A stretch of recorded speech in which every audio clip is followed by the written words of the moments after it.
I still think Eubank will still win. Will it be a closer fight?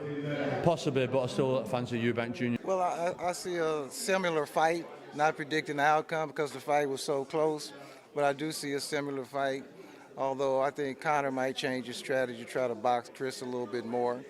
And Chris got BoMac in the corner. He's comfortable with BoMac, so I'm sure he's going to have a different strategy. So I think everybody should just sit back and enjoy the fight, and whoever wins, wins. I don't pick winners, even though I might have a winner in my head. I'm not going to ever disrespect either fighter. I just look for a great fight. But I think going into this fight, Conor, like you say, much more calm, relaxed. He's been here, he's done it. He's been in in that environment now. But at the same time, Chris is going to come better. You've seen it. You know, again on his camp, you've seen the posts he's been putting up. So you're going to see a better version of both of them. It's like, but how much did the last fight take out of Chris? How much did the last fight? Conor's much younger than Chris. You know, you can play it every which way. But I think that the fact that Conor is now much more composed is going to be much better for him in the fight. First fight's one of the best fights I've ever seen.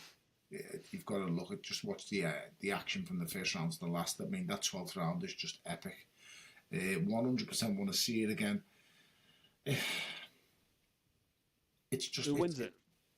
Oh, I don't know. I think you need to look at the really intricate details going into the fight. Chris Eubank the favourite, Junior? He has to be after winning the first fight, but I'll tell you something. The tide moves slightly over to Conor Benn a bit more because Chris Eubank will be the one who needs more time to recover than Conor Benn, because the younger man, the younger body, the fresher body recovers faster than the older body. But at the same time, the bigger man, the stronger man will always come better late, and there's no getting away from them last 3 rounds. He came really strong. If I had to put my neck on the line, which is what this video is about, at this stage, I'm going to go for a Conor Benn win. And my old man will definitely disagree. My old man will say Eubank is still going to be too big. It's still going to be too good. I just think a combination of Eubank having to make the weight again, because I think he struggles no matter what anyone says. He definitely struggles to make middleweight. The rehydration clause, maybe it's not big as an issue as people say it is. It still is an issue. And that coincided with, he's not getting any younger, and that was a really hard fight, along with the fact that that will probably do Conor Benn some good.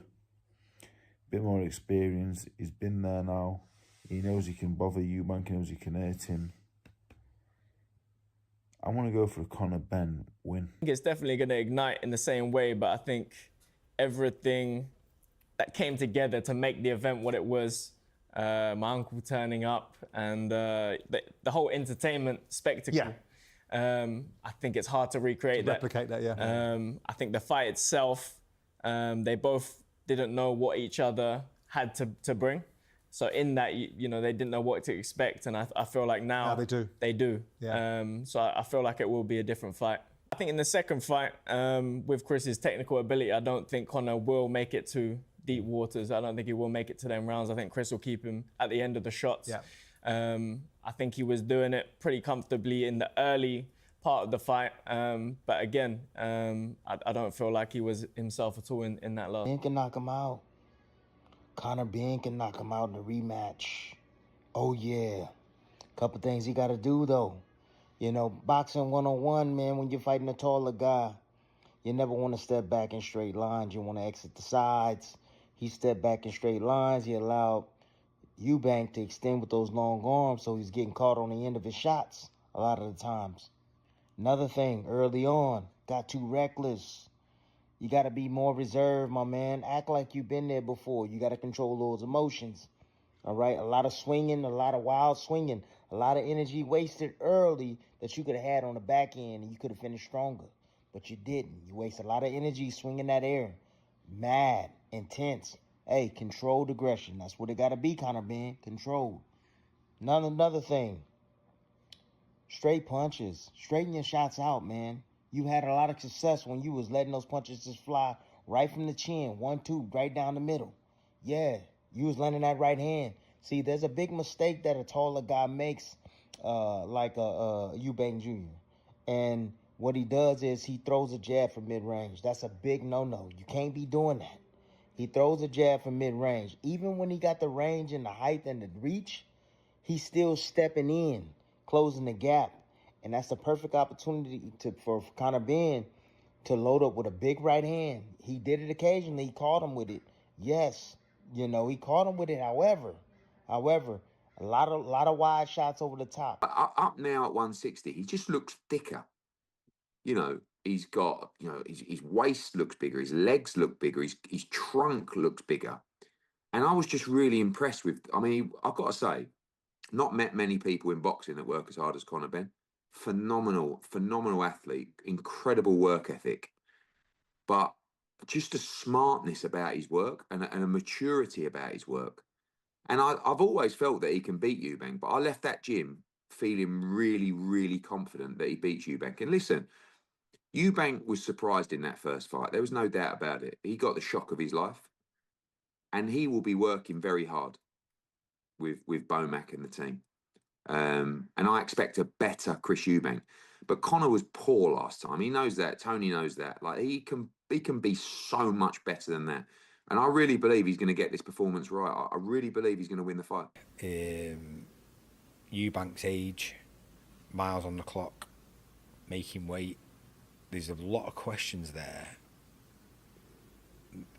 in the context of, but I'm talking from experience here now. When you get to that stage of your career, I actually never got to that stage in terms of that level where Eubank's been, but I mean like miles on the clock. When you go to the well, and you go to the well, there's a point where you go, fuck, there's no water here, and at some point, Eubank's going to get there. And I feel like towards the end of that fight last time, he was running on empty. And in all honesty, Conor Benn really started to go through the gears at the end. And fair play, Eubank clung on and he did enough and he won the fight fair and square. But at some point, where's he going to go? I'm going to the well, and the making weight and the rehydration clause and the relentlessness of Ben, will that get into play? Because he might get to round 4 and 5 and it starts getting tough and he goes, what the fuck am I doing here again under these circumstances? And also you got to take into account Conor, he's younger, he's got more growth in terms of learning lessons, so he's probably improved from the first fight. So then you've got to be thinking, if he has improved, that's probably enough. If you sort of get the balance right of Conor's improved from the first fight and learnt the lessons, and as it took a lot out of Eubank, then for me it brings it back to level playing field again. So it remains to be seen, but it's a hell of a fight. Every possible chance that's going, but in reality, personally, I just think the last performance of Chris, I thought you've got nothing left. There's no more improvement on what I'm seeing there. And I know there was a weight issue and all the build up to it. I thought there's no more improvement there. Does that mean you think do you think Conor Benn will be better in the second fight? Yes. Does that mean that you think that by him being better and there's no more left from Chris Eubank, that Conor Benn's able to bridge the gap and get an outcome in his second fight? Without a doubt. You do? He couldn't have done any more. If he could have knocked out Conor in that fight, he would have done. He just couldn't get rid of him. And Conor stuck it. So regardless of him being surprised that Conor stuck it out a lot more, he couldn't. Calm it down a little bit. Yeah. Just on the outside, just the movement, Yeah, just steady it down. That's boring though, Carl. No. On the outside, man, you don't want to be chucking energy away and burning down the bar. Think of it. It's boring. No, it's not boring, because then you get in range and you make it exciting. I'm talking about technically on the outside, and I'm not telling Tony Sims how to do his job, but just calm me down a little bit on the outside. Little feints, little jabs, little movements, just little shows. Have a look at this, trigger him, and then have a fight with him. Yeah. Don't burn anything. Waste 12 rounds, man. He's tough. One thing about him he's inherited from his dad is a toughness. Yeah. I don't think he's a massive bang on me. I've done a lot of sparring with Chris Eubank. But his reasons for being sort of annoyed with Eddie Hearn and the British Boxing Board of Control, because he's been fined quite a lot. Yeah. Got fined for not making the weight. I know he's supposed to make the weight. I think it was £500,000. But the Board of Control do a fantastic job, and they're there for the safety of the fighters. And I personally know Robert Smith, and he does a great job. So for him to slag off Robert Smith, I think that's a mistake, and one that he'll probably regret. I ain't got a problem with him calling out Eddie Hearn. Eddie Hearn should sit there and keep his mouth shut. Yeah. I don't think he should be speaking. And I know he tried to say, I was going to say something about Ricky Hatton, but that, in terms of that press conference and in that setting, it's irrelevant because they're talking about the fight. They're there to promote the Eubank Benn rematch.